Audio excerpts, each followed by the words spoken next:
4. Awake. Kate. My eyes snap open from a black, dreamless sleep. I stare at the white popcorn ceiling above me, trying to figure out where I am. Pain hits me with the force of a swinging socket wrench. It's a head-to-toe, all-consuming ache. There is only one thing that can make me hurt this much, and it's not childbirth. In comparison, childbirth had been a cakewalk for me. Running. Only a long, brutal ultramarathon can leave me feeling like I've been run over by a truck. Or in this case, chased by zombies and shot by my best friend. With a soft groan, I ease myself into a sitting position. Thinking of the bullet wound on my arm makes me think of Federico, my best friend. He died on our 200-mile run from our home to Humboldt University. He died so I could reunite with my son. Where is Carter? I look around the room. Blue curtains cover the windows. Gray carpet, spotted with lopsided stains, sits beneath my bare feet. On the other side of the small room is a 6-person table and kitchenette. Dorm room. I'm in a dorm apartment on the 2nd floor of Creekside.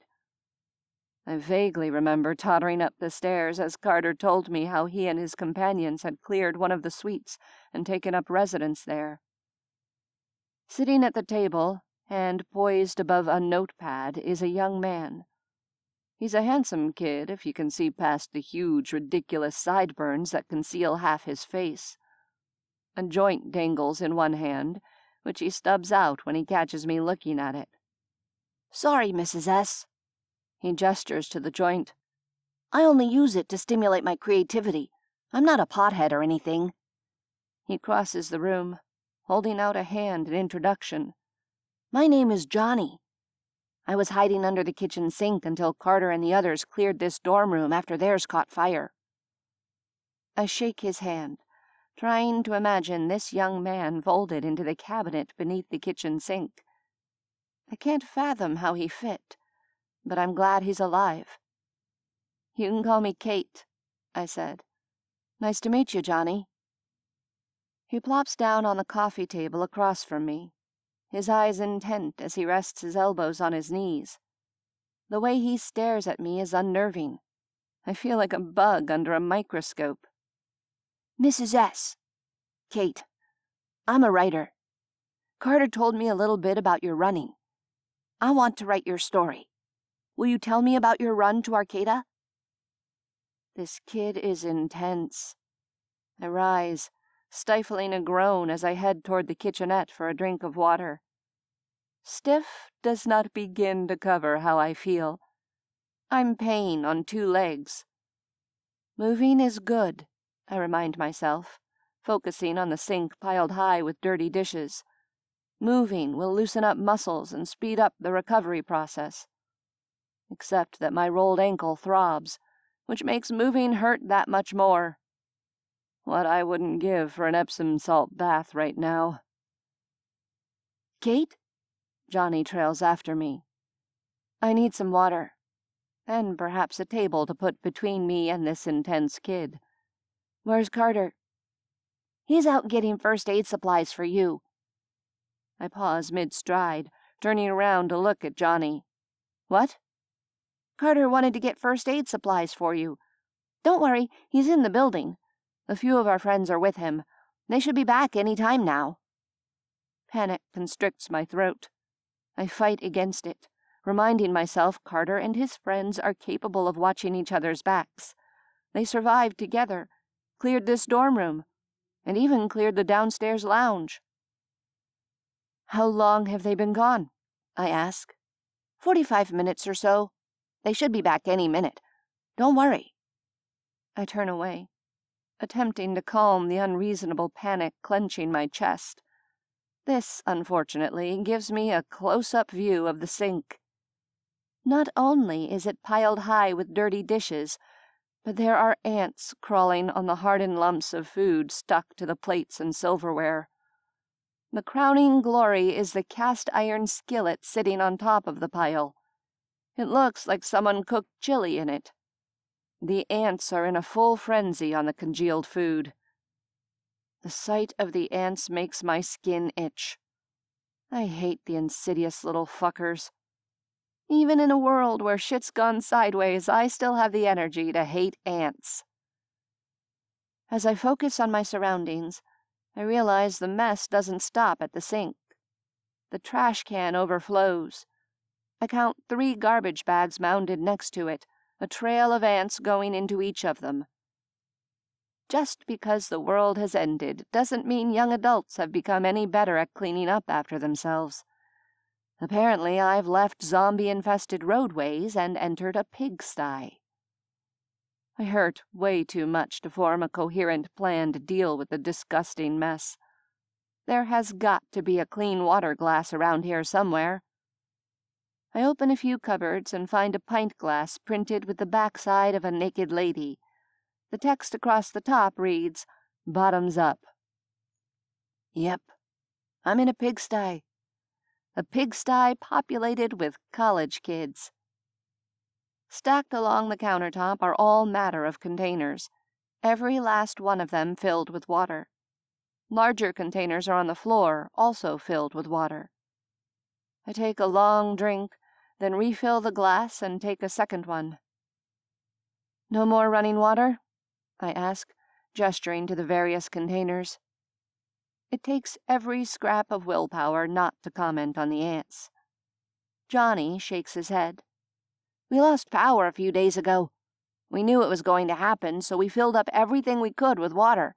There's also the water heater. We've been using that for the toilet. We should be all set until help comes." His eyes dart at this last statement, communicating his discomfort. Until help comes. I consider my words carefully, not sure how well the young man in front of me has adjusted to this new world. "How secure is this building?" He shifts, eyes once again darting away. "We haven't cleared any other rooms, but we did the lounge on the bottom floor. That gave us a way in and out of the building." Apparently, they half-ass survival the same way they half-ass dish duty. This does nothing to calm my nerves. A pretty Asian girl enters the common room, eyes widening at the sight of me. "Mrs. S!" she exclaims. "You're awake. I didn't think you'd be up for another 2 days." I half smile, half frown at the odd statement. Why would you think that? "Carter said you always sleep a day or two after a 100-miler. Since you ran 200 miles to get here, we figured you'd need 4 days of sleep." She speaks fast, her eyes never leaving my face. "This is Lila, by the way," Johnny says. Lila and Johnny both stare at me like I'm some sort of strange, unexpected wild animal in their midst. It's unnerving, only reinforcing the uncomfortable feeling of being under a microscope. "How long have I been asleep?" I ask. "Almost 2 days," Johnny replies. "You didn't even get up to pee." I can tell by my dry mouth that I'm dehydrated, which isn't surprising considering how far I went on foot. It's not unusual to be dehydrated after an ultra. It can be challenging to replenish water as quickly as it sweats out. Or, in my most recent case, it can be challenging just to find water. "Are you sore?" Lila asks. "Don't be stupid," Johnny says. "She just ran 200 miles. Of course she's sore. Right, Mrs. S?" I wish he'd stop calling me that. It makes me feel old. I'm 39, not 99. "Kate," I remind him. "Please, call me Kate. Yes, I'm a little sore. No need to tell them my body feels like it's been worked over with a baseball bat." Lila's face brightens. "I have just the thing. Hold on." She returns from her room carrying a small glass jar filled with a pale yellow substance. It looks like a candle, but when she opens it, the unmistakable smell of marijuana wafts out. "I'm developing a cannabis salve for athletes," she tells me. This is a blend of coconut oil, beeswax, and cannabis oil. I also mixed in a little copaiba essential oil, which is great for reducing inflammation. She holds it out to me. Here, try it. Dubious, I take the jar. I don't really want to walk around smelling like a marijuana plant, but the girl's eyes are so earnest I don't have the heart to tell her no. The balm inside has the consistency of soft wax. I sniff it again, holding back a grimace. I've never liked the smell of pot. I'm getting a degree in chemistry, she tells me. I'm going to start my own cannabis company after I graduate. Lila is always working on different balms and stuff, Johnny says. Cannabis is good for so many things, Lila says. Pain relief, stress relief, skincare, all kinds of things. It's not just for getting high. She says this in such a way that leads me to believe she spends a lot of time defending her chosen career plan. I decide not to point out she needs to work out a way to eliminate the stinky odor of this stuff if she wants to have a chance in hell at selling it. Thanks, I'll try it. I scoop out a lump. After a moment's consideration, I decide to rub some on my swollen ankle. That particular part of my body can use all the help it can get. And it's the farthest away from my nose. I should take a picture of it, Lila says, to track the recovery time as you use my salve. Her face falls. Too bad my phone is out of batteries. The guys stole solar panels to run the Xbox and ham radio, but we don't have any other power. The solar panels don't last long anyway. She looks away, gaze shifting to her shoes. Besides, until the government cleans up this mess, there's no one to call. I note how both Lila and Johnny talk about our current state as if it's temporary. Like we've entered a dark tunnel, but we'll find our way back out in a few weeks. How much have they seen? How much do they know about what's happening? I think back on my journey here, of all the death and desolation I encountered over the 200 miles. The world I passed through isn't one that will heal quickly. I don't say this. There's no reason to upset these kids right now. A weight settles on my shoulders as I think of Carter. I want my son here with me, so I can see he is whole and in one piece. I'm going to go find Carter, I say. Do you know which floor he's on? I just saw him, Eric, and Jenna out the window, Lila says. They were hauling some bodies outside. They must have killed a few on their supply search. Jenna. Carter's girlfriend. The one he never told me about. I stifle my irritation. It would have been nice to know my son had someone special in his life. Johnny, watching my face, says, "Don't worry. The army wiped out just about everything and everyone around here. It's pretty safe out there." If his intent was to comfort a fretting mother, he failed. "What do you mean, the army wiped out everything?" I ask, voice sharp. Johnny and Lila shift, exchanging glances. I can't discern their expressions. "Arcata was under martial law for a few days," Johnny says at last. "Things got out of hand. They opened fire on everything. And everyone." I recall the carnage I saw on Granite Avenue, the long road leading to Creekside Dorm where I am now. All the dead kids, many of them murdered with guns. The dead soldiers littered among them. The burned buildings. Out of hand doesn't begin to cover what I saw. From the uncomfortable look on Johnny's face and the way he avoids my gaze, I can tell he doesn't want to talk about it. Lila busies herself in the kitchenette, rifling through the cabinets. "Are you hungry?" she asks with forced cheer. "We have SpaghettiOs." My mind is sucked down a tunnel to the last time I ate SpaghettiOs. It had only been a few days ago. Federico had still been alive. Exhausted, hungry, and desperate, we raided an RV for supplies after we killed the family of 7 zombies inside. I would prefer never to eat SpaghettiOs again. I wish Federico was still here. A wave of sadness passes through me at his loss. No thanks, I say. I'm going to go find Carter. Several gunshots sound from outside. I fly to my feet and half run, half limp to the balcony.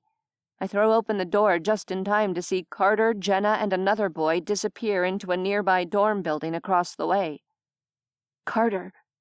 His name leaps to my throat, but I swallow it back. I limp onto the balcony and crouch behind the railing, peering into the parking lot.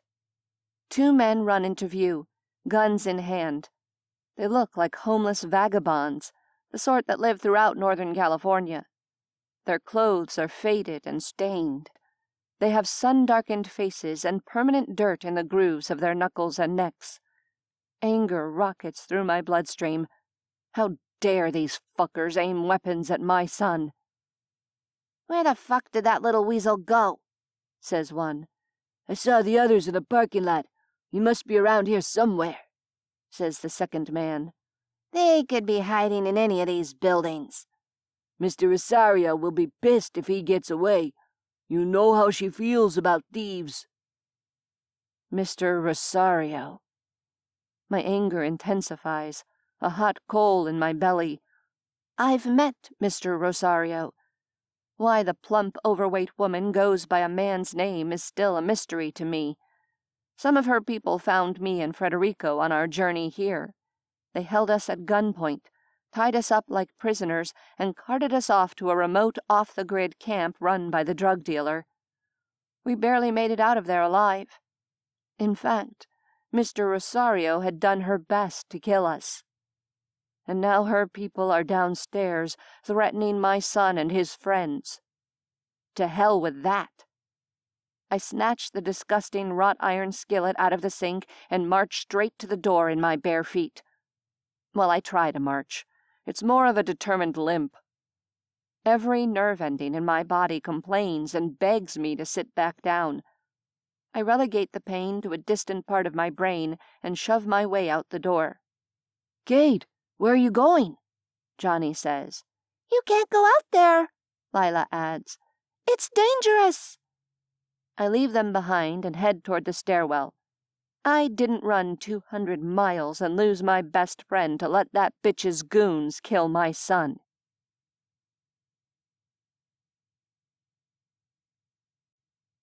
Five. First kill. Jenna. Carter has me sandwiched between his back and the wall of Creekside. My scalp prickles with fear, and even though I want to shove him out of the way, I'm afraid any small movement may escalate the situation. "I'll give it back." Reed reaches into his hair. He plucks out a small package with several clear plastic eyedroppers inside, looking chagrined as he tosses it at the feet of the men. This isn't the first time we've seen Reed hide drugs in his hair. It was a well-known phenomenon throughout the dorm. Reed's 8-inch afro is infamous for a variety of things, but chief among them is its ability to conceal drugs. It was funny before the zombie outbreak. It was funny before drug dealers came after us. Anger crests inside of me as I glare at the droppers of acid. I struggle to hold back my rage, knowing it has no place in our current situation. Eric doesn't have the same self-restraint. "You fucking idiot," he bursts out. "You risked all our lives so you can get high?" "I'm sorry," Reed says. "I was being stupid. I didn't think—" "Yeah, you didn't think," says the tall man. "Where's the rest of it?" Rest of it? I want to scream as Reed reaches into one of his large cargo pockets and disgorges another dozen baggies. Inside each one are more plastic eyedroppers filled with acid. "How did you know where the stuff was?" asks one man. He's the shorter of the two, with a scruffy beard and a black hoodie with a peeling Nike logo. "Word gets around," Reed says. "I overheard Jay talking to some guys at a party last week. I knew he kept stuff in his car." The way things are now, I didn't think anyone would be coming for his stash." The pieces click together. Reed broke into one of the abandoned cars to get drugs and got caught by these assholes. "The way things are now," the shorter man drawls. "Just because we're in the middle of the fucking zombie apocalypse doesn't mean Mr. Rosario's men let Granjero's men steal from us." Reed pales, his expression bringing a feral smile to both of the gun-wielding vagabonds. "How did you know I worked for Granjero?" he asks.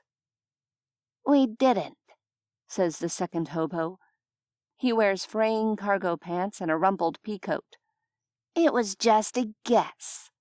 "I guess you just confirmed," says the other man. I have no idea what any of this means, though I can hazard a guess. Reed must have been selling drugs on the side.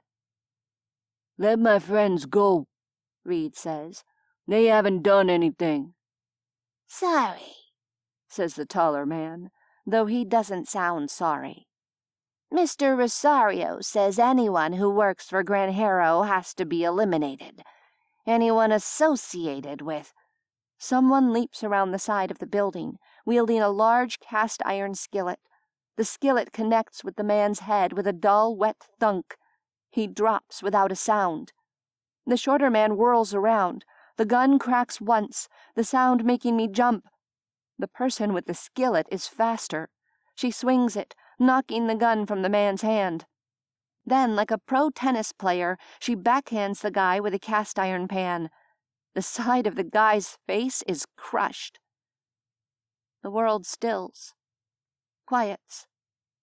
The woman standing with the food-encrusted skillet is Carter's mom. Her eyes are fierce, her face blazing with fury and retribution as she gazes at the two men lying before her bare, battered feet. Both men are still and unmoving. Blood gushes from the face of the man she backhanded with the skillet. A slow seepage of blood flows from the skull of the first man she hit. Behind her, crouched at the corner of the building, are Johnny and Lila. Their mouths hang open, eyes wide as they take in the two bodies. Reed and Eric stare at the scene agape. I blink, trying to reconcile the woman in front of me with the skinny woman who limped into the dorm parking lot 2 days ago, looking like she'd been dragged across the grill of a semi. I can't align this hard woman with the broken woman Carter described, a woman crushed by grief after her husband died. I can't align her with the image of a loving and slightly exasperated mother who ordered hops for my boyfriend off the internet before he was old enough to drink. From the look on Carter's face, I can guess he's having similar struggles. The woman in front of us is strong, and if I'm being honest, a tad scary. Maybe a lot scary. Carter's mom looks at him, eyes hard and unapologetic. "Sorry you had to see that, baby," she says. "These men would have killed you. All of you." Her eyes take in the rest of us. "Federico and I had a run-in with Mr. Rosario. She tried to kill us. We barely escaped." "Mom," Carter blurts. "you killed them." She sighs, her face taking on the look of an overly patient parent who doesn't have the energy to explain a universal truth to a child. "Go inside, sweetie," she says. "I'll be there in a minute." She sets the skillet on the ground, pausing to flick ants off her hands and arms with a grimace. Then she picks up the legs of one dead man. She drags him around the building and disappears from sight. Reed picks up the legs of the second guy, eyes still wide. He trails Carter's mom around Creekside. The rest of us follow the procession. A few of the vultures spring in the air when Reed and Carter's mom get too close, flapping and squawking. A swarm of flies buzz upward in a cloud, disturbed by the movement. From the edge of the parking lot, We watch Reed and Carter's mom deposit the bodies in a pile. I see Reed exchange a few words with her, but they're too far away to hear. When Reed wipes at his face, she puts an arm around him. "She killed them," Carter whispers, still sounding stunned. I know. I don't know whether to feel relieved or disturbed or terrified. I decide that it's okay to feel all three. "They would have killed us," Eric says, licking his lips as he stares across the lot. Carter's mom still stands with her arm around Reed's shoulder, talking to him. On a fundamental level, I understand she just saved our lives. Those guys would have killed us. But knowing this doesn't reconcile the fact that I just watched my boyfriend's mom kill 2 people with cold, lightning-fast efficiency. My mother won't even kill a spider. She makes us do that for her. Or, if she sees more than a few in the house, she goes to the nail salon and calls an exterminator. But Carter's mom killed those 2 men as easily as all of us kill zombies. That hadn't been easy at first either, I remind myself. Carter and I remained barricaded in the dorm room with Reed, Eric, and Lila long after the soldiers had left, long after the slaughter ended. The sound of gunfire continued off in the distance, either in town or on other parts of campus, but they weren't at the dorms anymore. We watched survivors creep out of nearby dorms and flee. Some went on foot, some took cars. Those that took cars attracted herds of zombies, but they disappeared from sight before we could see what happened to them. We stayed where we were, because we were too scared to move, too scared to do anything except sit around and be afraid together. It didn't help that outside the barricaded door came the soft moans of Jake and Chris. They were 2 guys who'd been passed out on the living room floor when we made our way here. Having seen bite marks on them, we left them where they were. Now they were back, undead, and hunting for us. The door vibrated from their scratching and pounding. "What are we going to do?" Reed hissed. "If we go out there, one of us could get bitten." No one answered him. None of us wanted to be the one to say what we were all thinking. To get past Chris and Jake, we had to kill them. Really kill them. We saw the soldiers drop zombies with headshots. We knew the stories. It should have been fiction, yet somehow it had become our reality.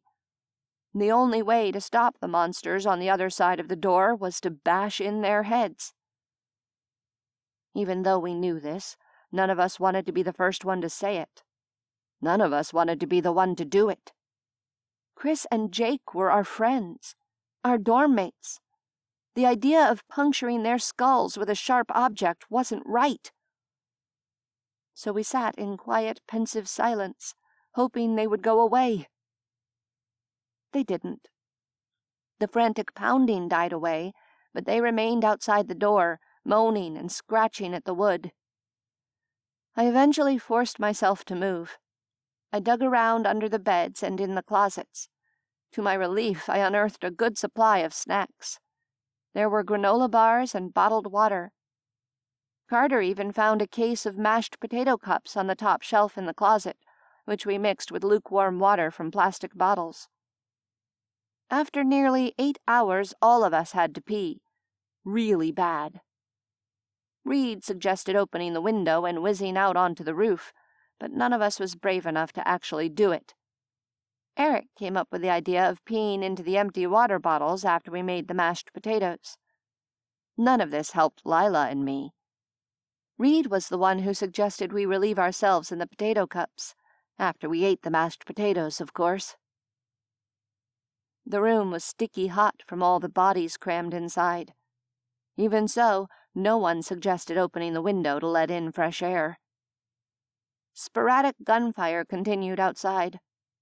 We tried to figure out where the soldiers were as time passed, but it was difficult to pinpoint. We concluded they were moving around, possibly rounding up the pods of kids who had turned. I cringed to think of the soldiers killing them. As I squatted in the corner, peeing in my mashed potato cup, I saw Carter watching me. His jaw was clenched, his eyes hard. "We can't sit around and wait for things to get better on their own," he said. "We don't have enough water bottles and mashed potato cups to go another 8 hours. If we want out of here, we have to do something." "Duh," Eric said. "We know that." At Carter's glare, he added, "I just don't know what we're supposed to do." Carter stalked across the small space. "Move," he said to Reed, who sat in one of the desk chairs. Reed moved without a word. Carter turned the wooden chair on its side, studying it. The legs were made of 6 pieces of wood that formed a square base. "What are you doing?" Lila asked. "Making weapons," Carter replied. He brought his foot down on the chair. It took a few tries, but he managed to snap it off from the base. Propping the base on the edge of the bed, he used his foot to snap it into 6 separate pieces. Then he took a pocket knife from his jeans and set it against the end of the chair leg. The noise he made from breaking the chair set off Jake and Chris. One of them keened outside the door, nails grating along the door. We all watched Carter in silence, transfixed on the sure movements of his hands, and he began to whittle the end into a sharp point. We all jumped when my phone rang. This only increased Jake and Chris's agitation. I hurried into the closet, muffling my voice in the hanging clothes. "Mom, are you guys—" "Jenna, where have you been?" My mother's annoyed voice carried over the line. "I've been trying to get in touch with you since you called earlier. Rachel said you were hysterical." Annoyance pricked at me, but I did my best to ignore it. Arguing with my mom never got me anywhere. "I've had my phone with me the whole time, but it hasn't rung," I tried to explain. "Everyone's cell service has become intermittent since all this stuff started." "The authorities just sent out a non-mandatory evacuation notice," Mom replied. "What does that mean?" "It means they're suggesting we evacuate, but it's not mandatory. I talked with your sisters, and we decided we're going to go up to the cabin for a few days. The weather is supposed to be clear, so we can lie out on the deck. It'll give us a chance to work on our base tans before summer comes." Only my mother would consider the state of her base tan at a time like this.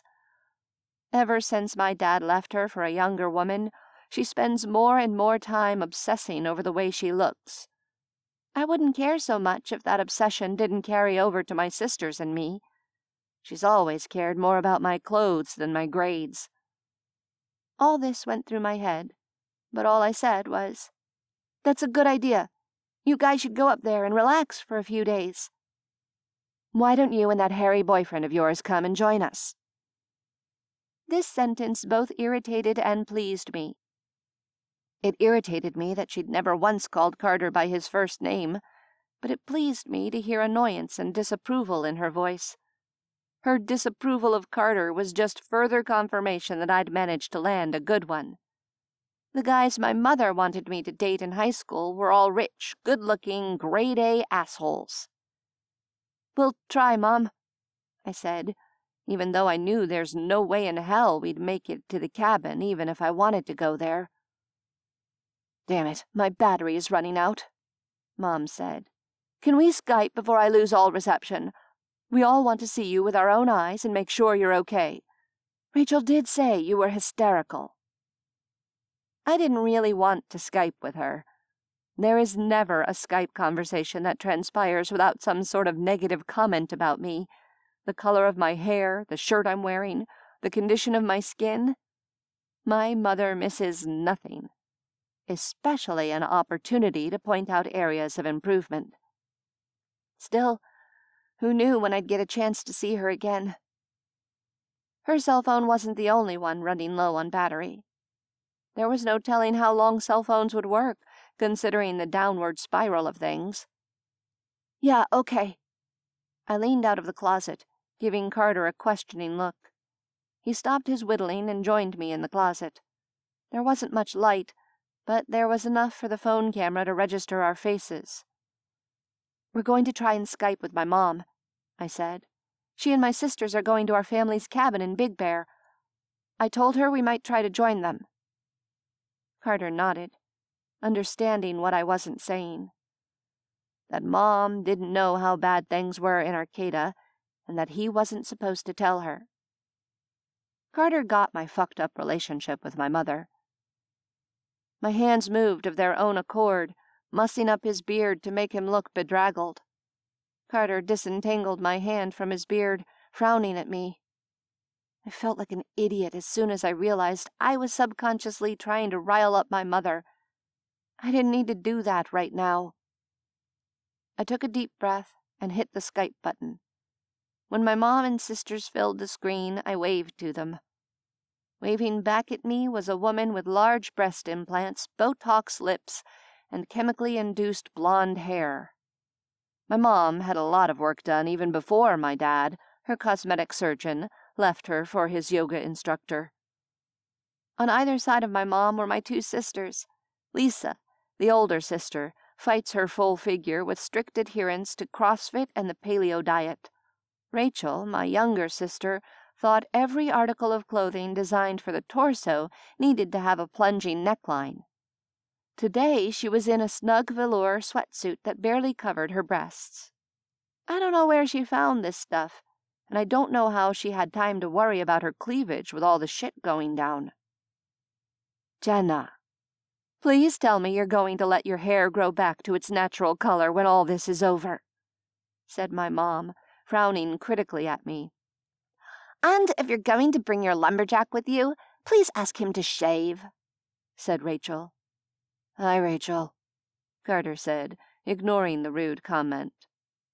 "Hi, lumberjack," she replied, not even bothering to grace him with a fake smile like she usually did. "Be nice to my boyfriend," I said, planting a full kiss on his lips. I feel like a jerk, since that kiss was only for my family's benefit, not mine and Carter's. "We'll charge our phones while we're driving, but there are reports of cell service being out all over the place," said Lisa. "Get out of there as soon as you can and come to Big Bear." "I will." I give them my best fake smile, my throat tight. I might not like my family very much, but I still love them. I want them to get to safety. "Don't let yourself go just because things might be rough for a while," Mom said. "Keep up your skincare routine, and don't forget to condition your hair." Tears sprang to my eyes, a mix of indignation and despair roiling inside me. "I will, Mom. Travel safe." I let out a shuddering breath as the call was disconnected, unprepared for the sudden wave of emotion that hit me. This could be the last time I ever saw my mom and sisters. When Carter put his arm around me, I buried my face in his shoulder. A few shuddering breaths left my body, but I managed to keep it together. I wiped my eyes dry on his shirt. "I hope they make it," I whispered. "They will," Carter said, voice strong and reassuring. "Things aren't as bad in Southern California as they are here." I nodded, releasing him to return to his project. I buried all thoughts of my mom and sisters, forcing my attention back to our current situation, that of Chris and Jake pounding on the bedroom door. It took us another few hours, but soon Carter had sharpened spears for all of us. By that time, the stuffy heat of the room had grown unbearable. I wiped sweat from my eyes with the sleeve of my shirt. As much as I didn't want to confront Jake and Chris, I really, really wanted out of this room. "Are we actually going to do this?" Eric asked as Carter passed out the homemade spears. Bash in the heads of our former roommates? No one answered. That's when we smelled it. Smoke. "Oh, shit," Reed said. The wall between this bedroom and the room next door, the one shared by Reed and Eric, was smoking. Grayish-white wisps curl into the air. With it came the distinct smell of pot. "Dude, what did you do with that joint you were smoking?" Eric asks Reed. "The joint I was smoking," Reed demanded, offended. "That was our joint, dude, not just mine. But you were smoking it last. That doesn't make it mine. Besides, that was hours ago. No way that joint could have started a fire now." "It doesn't matter," I snapped. "What matters is that something in your room caught fire." No wonder it was so damn hot in here. I heft my makeshift spear. "We have to get out." The first black tendrils curl around the wall, bits of it crumbling away to reveal insulation. Carter shoved the dresser away from the door. Jake and Chris both keened and snarled, bodily throwing themselves at it. "Jenna," Carter said. "open the door on the count of 3. I positioned myself beside the door that shook in its frame from the impact of those on the other side.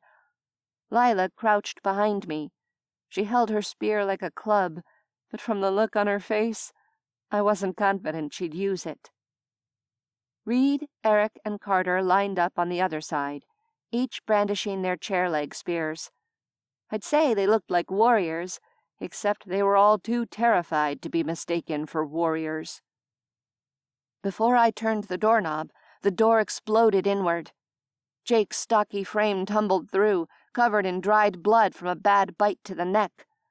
There were several seconds when all of us had the opportunity to lay into him with our spears.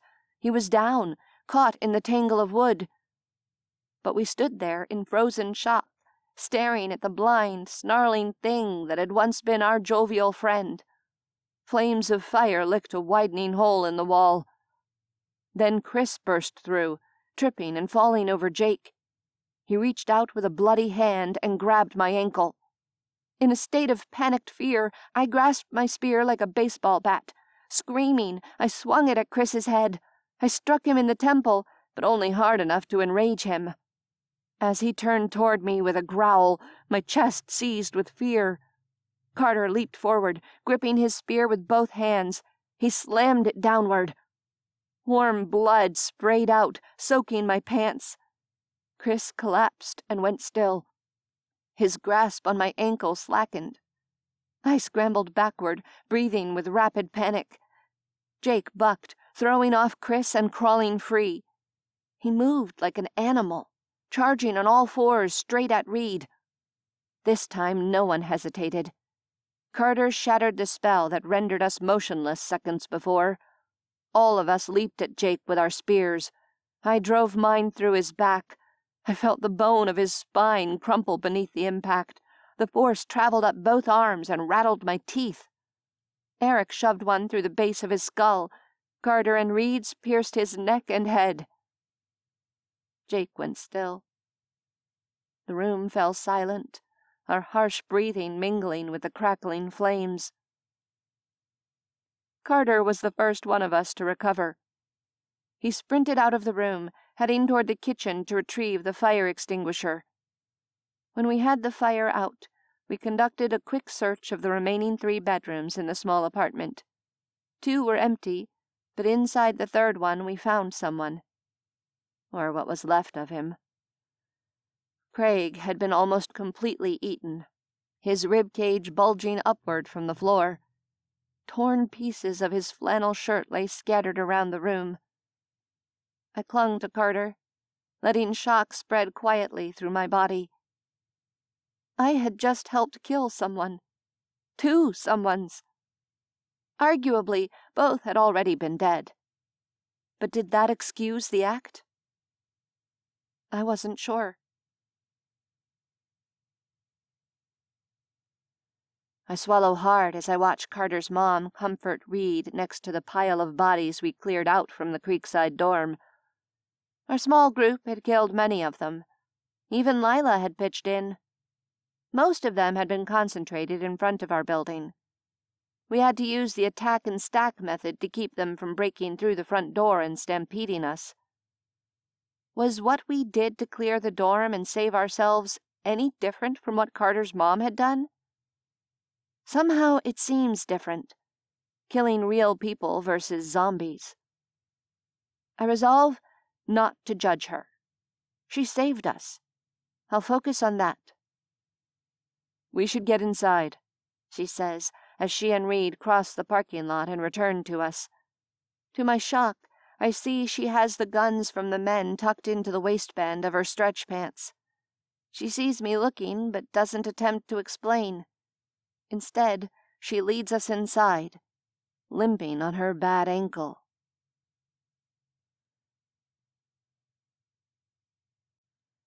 Six. Ultra Brew. Kate. I search inside myself, trying to decide how I feel about the fact that I just murdered 2 men. Not zombies, but real, living people. I killed them in less time than it takes to drop a deuce. I should feel bad, or dirty, or remorseful. At the very least, I should be worried about karma or an impending trip to hell. But all I feel is relief. Relief that my son is alive, and those 2 scumbags are vulture food. If I was handed a do-over, I wouldn't change a thing. I realize this says a lot about me and the person I've become over the last 200 miles, but I don't have the energy to care. Carter is alive and safe. That's all that matters. Anger hangs over the small group as I lead them through the lounge area. The comfy sofas and plush chairs I remember from my visits are still here, except now the room is adorned with bloodstains in several places. The fluorescent lights sit dormant, casting everything in a dark half-light. Someone is handy with a screwdriver. The vending machines have all been dismantled, the big plexiglass windows stacked against the far wall. The junk food has been raided. I notice a few of the healthier snacks, nuts and dried fruit, still stacked inside. By the time we make it back to the dorm apartment on the 2nd floor, the kids are ready to rip Reed a new asshole. Not that he doesn't deserve it for putting them all at risk. I'd seen true remorse in him when he helped me dispose of the bodies, which infinitesimally alleviates some of my anger. You fucking asshole! The boy named Eric, who has a fledgling potbelly, closes the apartment door. His voice is flat with rage. What the fuck happened out there today? I'll tell you later, Reed mumbles, heading toward the hall that leads to the bedrooms. No way. Jenna blocks the entrance. You brought home men who wanted to kill us. You owe us the truth. The full truth. I do my best to covertly study the tall girl with light brown hair who's dating my son. I like the way she stands up to Reed, even as I struggle not to be offended by her existence in Carter's life. Later, I promise. Reed tries to push past her, but Jenna stands firm. Another point in her favor. Don't blow us off, Carter says. Those men chased us and shot at us, but not just because you stole their drugs. You need to come clean with us right fucking now. The severity in my son's voice grabs my attention. Sweet, easy-going Carter doesn't often lose his temper. Oddly, this sets me at ease. Hopefully it means he isn't waiting for a magical rescue by government officials like Lila and Johnny. Reed slumps onto the sofa, looking like a kicked dog. He runs his hands through his poofy hair. Look, I come from a poor family in Oakland, all right? My dad is a truck driver. My mom took off when I was a little kid. The only way I could go to college was if I took out loans that would take me 50 years to pay back. I didn't want to go into debt. He rests his elbows on his knees, refusing to look at any of us. One day, the guy I bought pot from said he knew a guy. If I agreed to sell stuff for this guy, I could make enough to pay for college. Reed continues to work his hands in his hair. Silence stretches. None of us offer comfort, even though his anguish is obvious. When Reed speaks again, his voice is gruff. The guy I work for is called Granjero. There's always been a turf war in Arcata between Granjero and Mr. Rosario. So when most of the town was zombified, you decided it was okay to grab some of Mr. Rosario's stuff? Jenna demands. I didn't figure anyone would ever know. Reed shrugs as he rises, giving us all a defensive glare. How was I supposed to know a few of Mr. Rosario's guys were still around? Look, I fucked up, okay? I'm sorry. Now if y'all are done glaring at me, I'm going to get high. Not so fast. I limp over to him. Give me the drugs. Reed may have thought no one else noticed him retrieve the bags of acid from the ground, but I'd seen him scoop them up during the confusion. Reed opens his mouth. Before he speaks, I hold up a hand. Don't try to bullshit me. I saw you take them. No one needs to be high on acid at a time like this. Some might argue the end of the world is a perfect time to be high on acid, but that's not how I see it. Now, Reed. Hand it over. I might not be this young man's mother, but if I talk like one, maybe he'll comply. He did, after all, shed a few tears of shame outside when he helped me dispose of the bodies. The sullen glare Reed gives me isn't so different from the one Carter might give me. He slams the baggies of acid into my hand and slinks from the room. This time Jenna doesn't block his way. The quiet that follows Reed's exit is thunderous. Kate, Eric says, voice wavering in a brave attempt to dispel the tension. You're not by any chance covered in Lila's weed balm, are you? It's athlete's balm, Lila says. She rises so easily to the bait, I get the impression that she and Eric go at each other on a regular basis. And yes, she has some on her ankle. She's helping me test my product. Eric snorts. I'll make you the best pot brownies you've ever had, he says to me. That will cure all your aches and pains. She wants pain relief, Eric, Lila says. She doesn't want to get stoned. She hesitates, looking at me. You don't want to get stoned, do you? Eric doesn't give me a chance to answer. You can answer that question after you try one of my brownies. Besides, we need to celebrate not dying. Brownies are perfect for that. If you know how many people lined up to write term papers for me in exchange for brownies, you'd be impressed.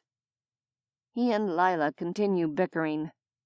I watch them, refusing to take sides, although I do not intend to eat the brownies. Carter pushes off from the wall and stalks to the door. Tension makes the tendons in his neck stand up. He clenches his jaw so tightly his teeth grind. Jenna straightens, eyes filling with concern as she takes in Carter's stance. Where are you going? She asks. I'm going to work on Skip, he replies. I follow him out the door, limping on my bad ankle. I expect Jenna to come too. She takes a few steps, sees me, and then falls back. I don't know if this is because she's uncomfortable around me, or if she's trying to give us some privacy. Whatever the case, I'm grateful. I still haven't adjusted to this new reality where zombies walk the earth and my son has a girlfriend. You should stay inside and rest your ankle, Carter tells me. We got you first aid supplies. I'm okay. I've heard that before. Usually it means you hurt like hell. I shrug, not bothering to deny it. Aren't you going to put shoes on? No. We both look down at my wrecked feet. It's obvious they're too swollen and fucked up for shoes right now. Carter gives me a disgusted look that says, "Whatever, Mom," then stomps down the hallway to the stairs. He pauses at the front glass doors to scan the area outside. Nothing moves besides the vultures and the flies. When he determines the way is safe, he pushes out the front door. I follow him around the building to a small clearing of redwoods, stopping to survey the beat-up blue Dodge Caravan that sits beneath the trees. The hood is faded. Paint around the doors is starting to curl up, exposing the raw fiberglass underneath. The passenger side window is missing. Carter stops in front of the busted van, glaring at the world at large. Then he spins around, focusing that glare on me. I set my shoulders, meeting his angry eyes. "Just say it." "You killed those men!" The words burst from his throat. "Mom, you killed them!" Anger and fear wore in his features. I want to hug him, to comfort him like I did when he was a little kid. But a hug won't fix what I've done. "I did what I had to do to save you," I reply.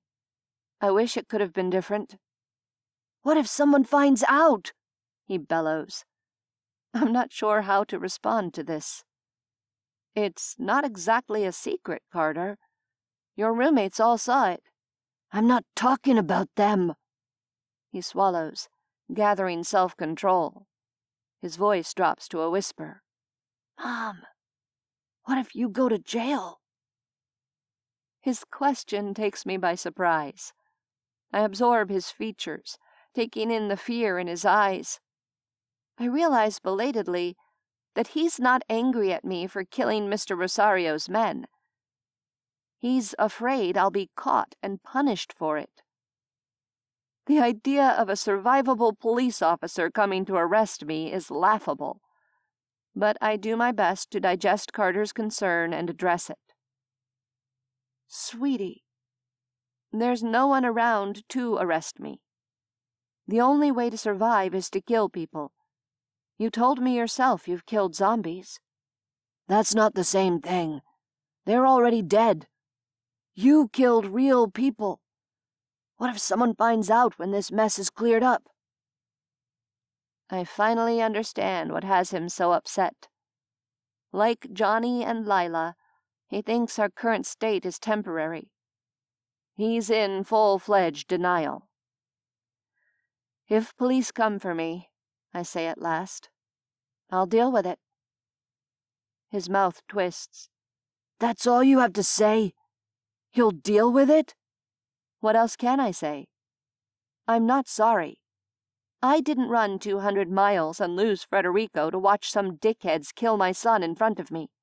No fucking way. My words come out too hard and blunt. I wish I could take them back, mash them up, and soften them. But that's not in the cards today. I'm too tired and too achy to find soft words. Carter's shoulders sag. "I just don't want anything to happen to you," he mutters, looking at the ground. My irritation dissipates. My insides soften with love for my son. "It's okay, baby. Thanks for caring." I reach out and squeeze his shoulder. "We haven't had a chance to catch up since I got here. Tell me how you're doing." "I'm fine, all things considered." He cocks his head at me, all remaining tension draining away. "You want to meet Skip?" "Skip?" I shrug, thinking he has another roommate. "Sure. Where is he?" To my surprise, Carter gestures to the deplorable transportation specimen behind him. "Mom, meet Skip. Reed calls it our soccer mom-mobile." I take in the battered state of the minivan. "Why Skip?" I ask. "Because Jenna and I are going to use it to skip from town to town when this semi-apocalypse blows over." He opens the side door, revealing an interior stripped of seats and carpet. Semi-apocalypse. I do my best to swallow the uneasiness summoned by that word, studying the interior of the van. The bare metal floor is exposed. Up against the passenger side wall are 3 beer kegs. They sit inside a plywood holder bolted to the side of Skip. I paid a few guys to make these keg holders in the wood shop, Carter says. I'm going to drill holes and mount taps in the side of the van. Jenna and I are going to travel all over the country and sell beer at ultramarathon races. I nod, sitting on the lip of the open sliding door. How long have you been dating Jenna? I prop my bad foot up inside the van. It hurts like a son of a bitch. 6 months. 6 months? You didn't say anything about her the last time I was up here to visit. Jenna was down in Southern California for her sister's birthday, he says with a shrug. She didn't come up in our conversations. Carter. He's bullshitting me, and we both know it. Look, I knew you'd have a hard time with it, okay? It was hard on you when Dad died. It was hard on me and Uncle Rico, too, but the 3 of us found a way through it. I knew introducing someone new into our family would throw you off. He watches me warily. I swallow, waging a silent inner battle. Everything he says is true, even if I want to deny it. You're right, I say stiffly. I'm having a hard time with it. It's my issue, though.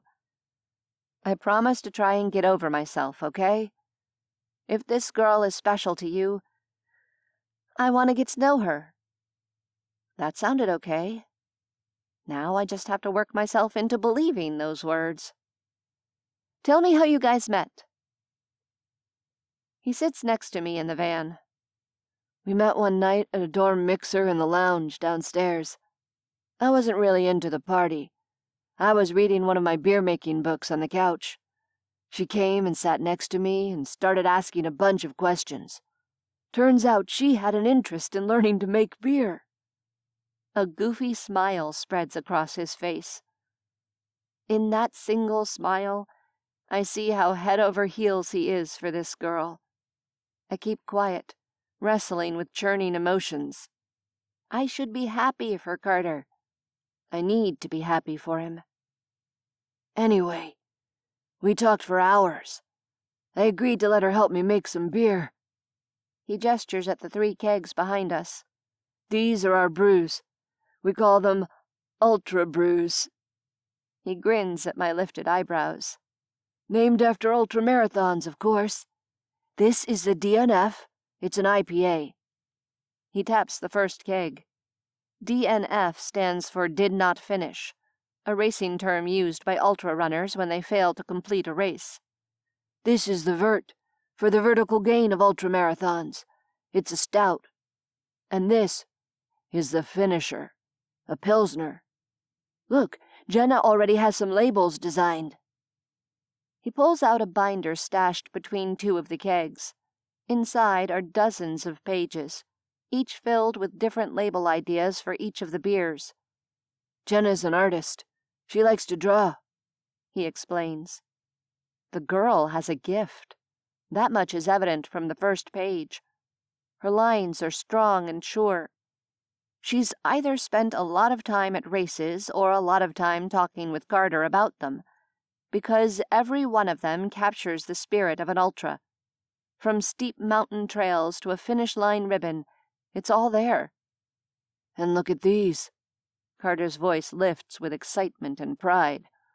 There's even a few ideas for our Ultra Brew logo. Once we settle on one, we're going to have the graphics painted on the outside of Skip. I love her work, I say, flipping through the binder. It's a relief to have something positive to say about his girlfriend.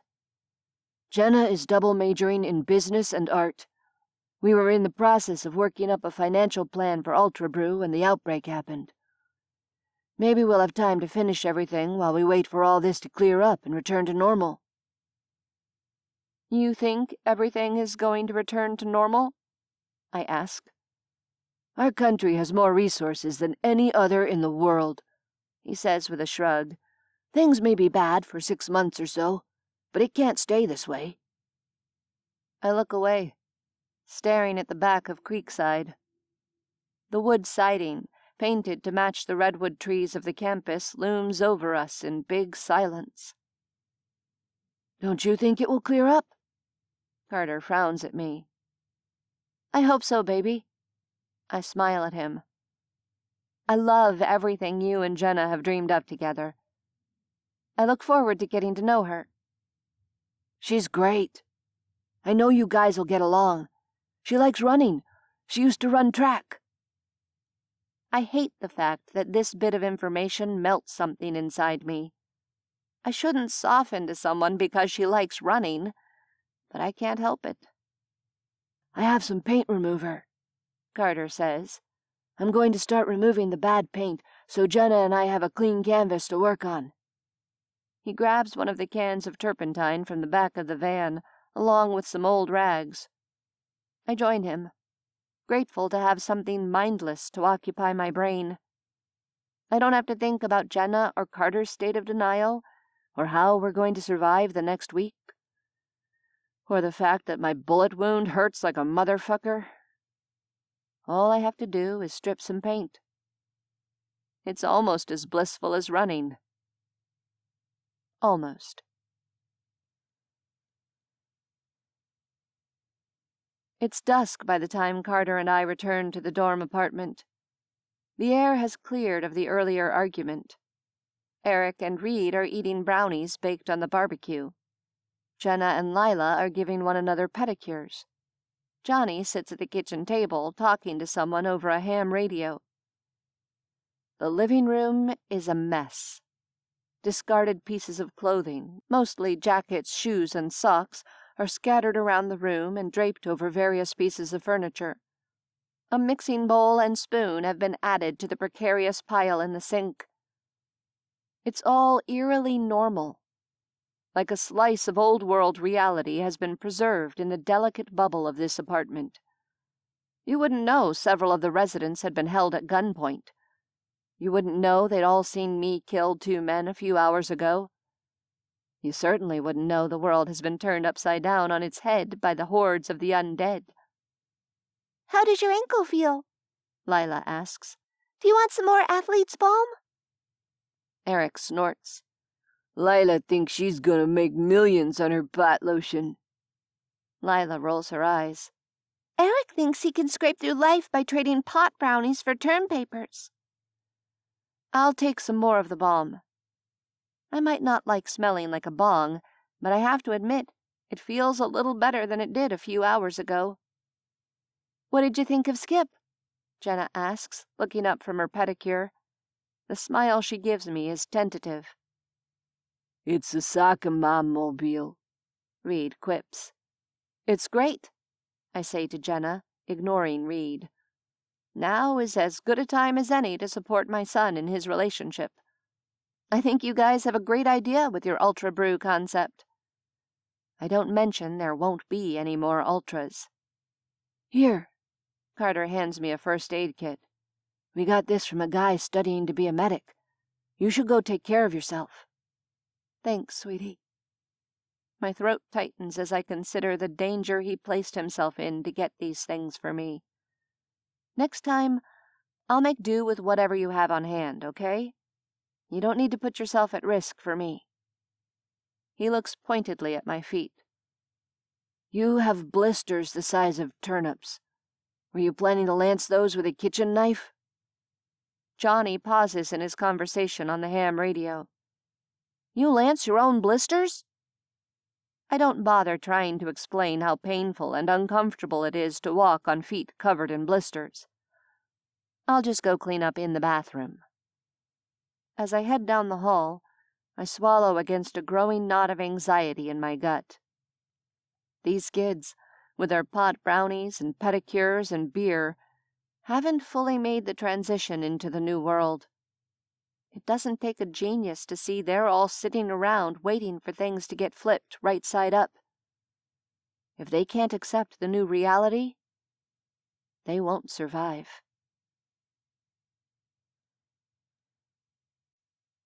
7. Darkness. Jenna. That night, I go to bed without dinner. I tried to pretend everything was normal, that we hadn't been held at gunpoint. I tried to pretend it didn't bother me when Carter stalked out of the apartment without so much as a backward glance at me. I tried to pretend his mom hadn't cut me off when I tried to go after him. Giving myself a pedicure hadn't fixed anything. Neither had the useless banter I tossed about with Reed and Eric while they made brownies on the barbecue. All in all, the day left me feeling like I'd been fed to a wood chipper. Tired of pretending, I went to bed after Carter and his mom got back from working on Skip. Kate kept sneaking glances at me, but looked away any time I caught her looking. I always marveled at the way Carter talked about his mom. It was evident they got along and had a good relationship, even if she had gone over the deep end when his dad died. I can't fathom getting along with my mom, even though I secretly miss her and my sisters. I hope they're safe. I lie in bed, staring up at the dark ceiling. With the streetlights outside having gone out when we lost electricity, there's little ambient light in the room. The blackness suits my mood. When the door opens, I spot the tall, unmistakable silhouette of Carter. He's a lean smudge against the surrounding gloom of the tiny room. "Hey, babe," he says quietly. I don't answer right away, trying to decide if I want to pretend to be asleep. "Hey," I say at last. The side of the bed dips as he sits down next to me. "Sorry I stormed out earlier." His apology chips away at the resentment that's built in me all evening. "You okay?" I ask. "What your mom did. I know it upset you." His laugh is toneless. "It's not every day you see your mom kill 2 men in front of you." "It's not every day you're held at gunpoint by drug dealers during a zombie apocalypse." His hand, warm and strong, finds mine. "We've all been through a lot today. I shouldn't have stormed off and left you. I'm sorry." And just like that, all my resentment slides away. I lace my fingers through his. It's okay. When he leans down to press a kiss to my lips, I wrap my arms around his neck and pull him down. He sinks onto the bed beside me, pulling me tight against him. I burrow my head against his chest, feeling better than I felt all day. "How did things go with your mom?" He doesn't answer right away. "She's different," he says at last. "She was so fragile after Dad died. She isn't fragile anymore." The woman I saw outside today is definitely not fragile. Scary, yes. Tough, yes. Crazy? Most definitely. But not fragile. "I told her I was worried about her getting arrested when the dust settles," Carter continues. "She shrugged it off and said she'd deal with it when the time came." Once again, I find myself at a crossroads with Carter. He thinks the world is going to fix itself.